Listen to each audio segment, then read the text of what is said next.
Today I want to show you how I make sweet and sour sauce.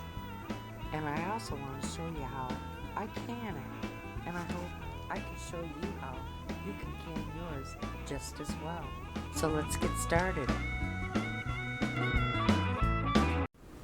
Well, good morning. Let's start another canning video.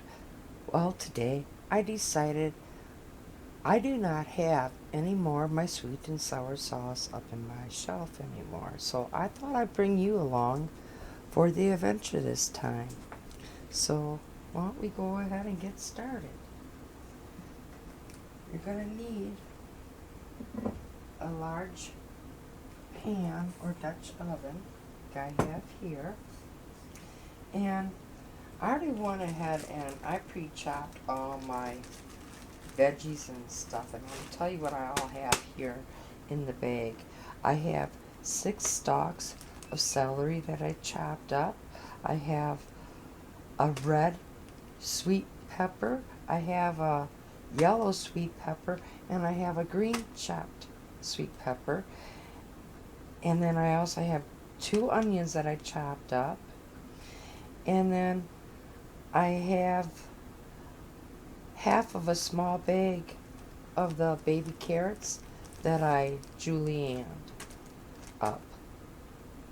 And that's basically what I have all right here in this Ziploc baggie. So let's go ahead, dump all our veggies in the pan here.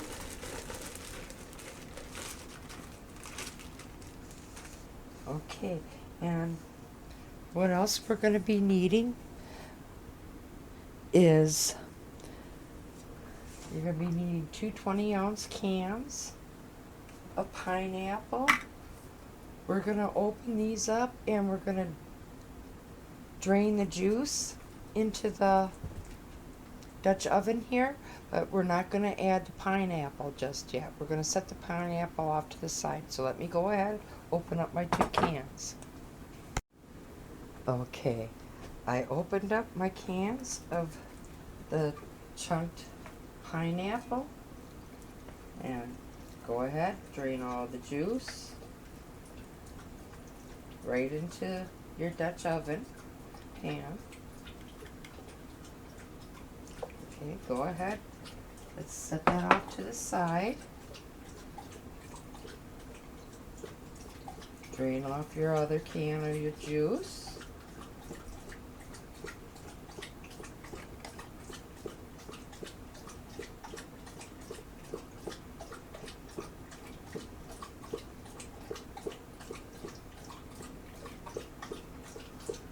Go ahead and set that off to the side. And we're going to have to, or need to add 1 12-ounce can of tomato paste. So let's go ahead and add all that.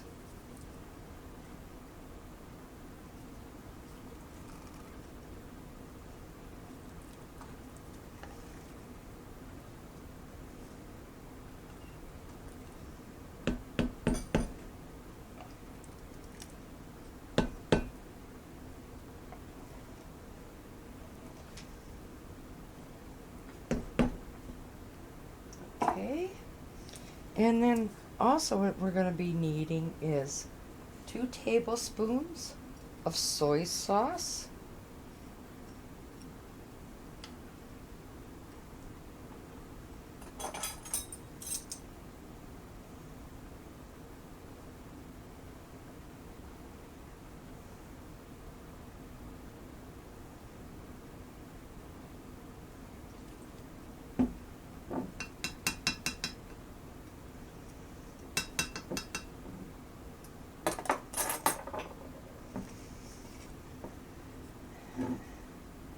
and then 6 tablespoons of your apple cider vinegar.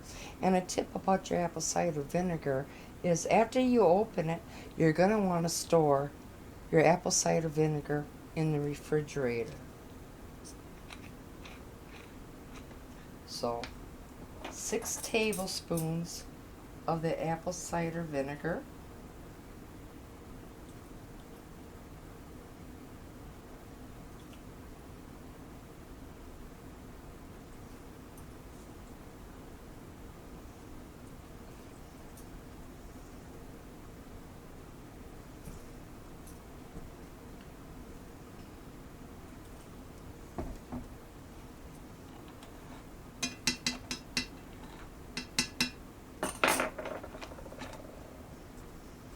Go ahead and set that off to the side.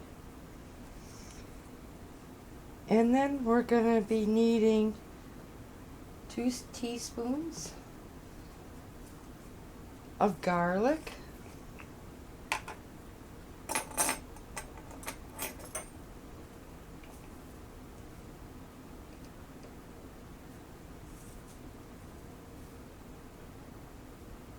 And folks, I'm using dehydrated minced garlic because I don't have any fresh on me right now. And then you're going to be needing 1 tablespoon of ginger.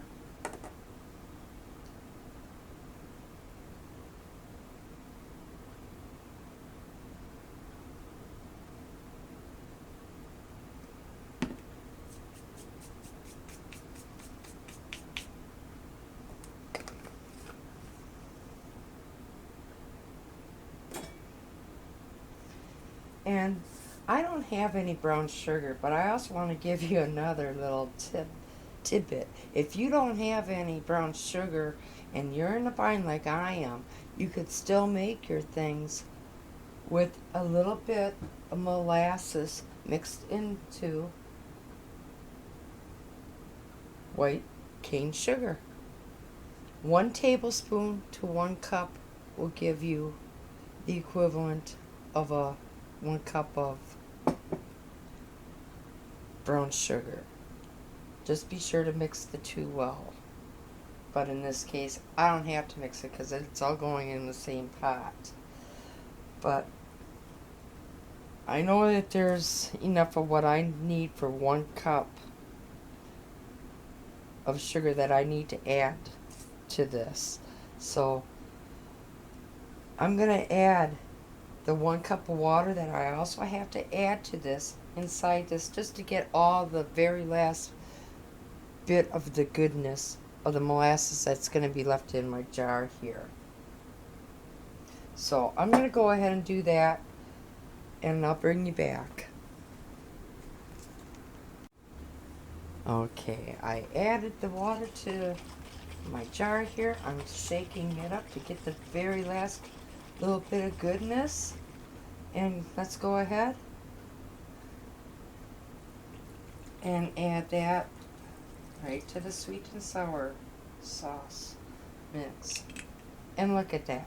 See what I mean? You get every last bit of that goodness out. You paid for it, so why not use it? And I had to use water anyways in my recipe. Okay, now let's go ahead and measure out the 1 cup of, I'm going to go ahead and take the cover off of this.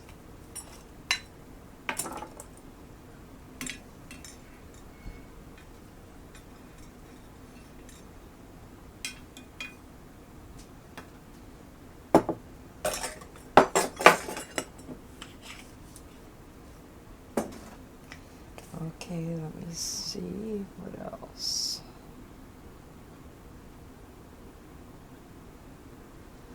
Oh, and clear gel. We're going to need 4 tablespoons of it's not the instant clear gel. This is the cooked clear gel.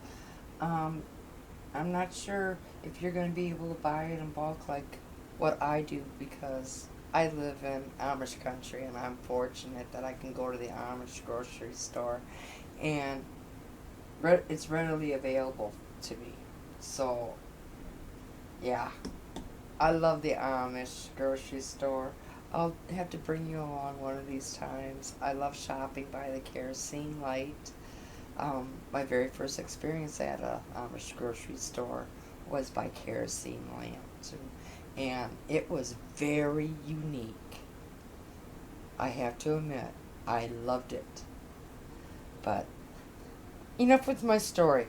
You're going to need 4 tablespoons of the non-instant clear gel. And you're going to want to mix that up with just a little bit of water. So I'm going to go ahead and do that, and I'll bring you back after I have that all done. Sorry about that. Alright, let's go ahead and add the clear gel slurry mixture.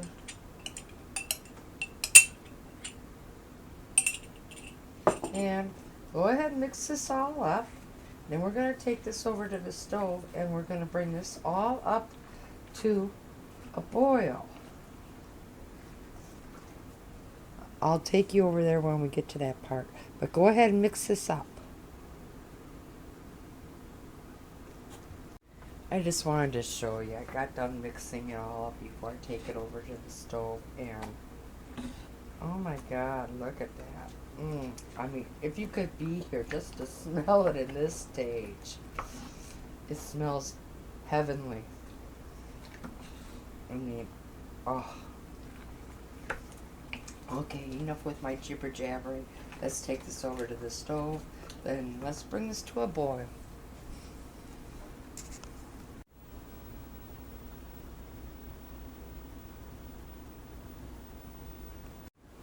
Okay, I just brought this back over here to the table so I could show you that we're going to be adding the pineapple chunks.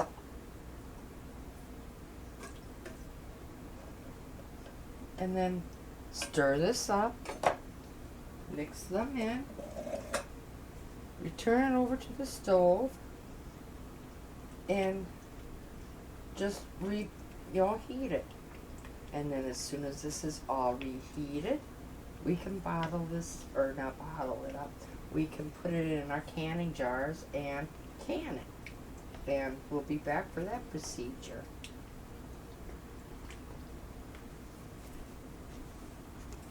Okay, after you get yours all put up in your jars like I have right here, I want you to put yours in the pressure canner.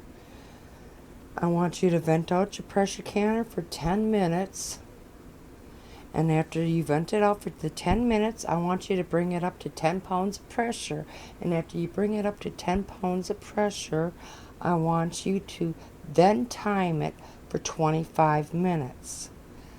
After 25 minutes, turn off the stove, let it come back down naturally, and then bring out your sweet and sour sauce, set it on a towel, and do not disturb it for the next, I'll say 12 to 24 hours, and you'll be having lots of sweet and sour sauce for your family to enjoy.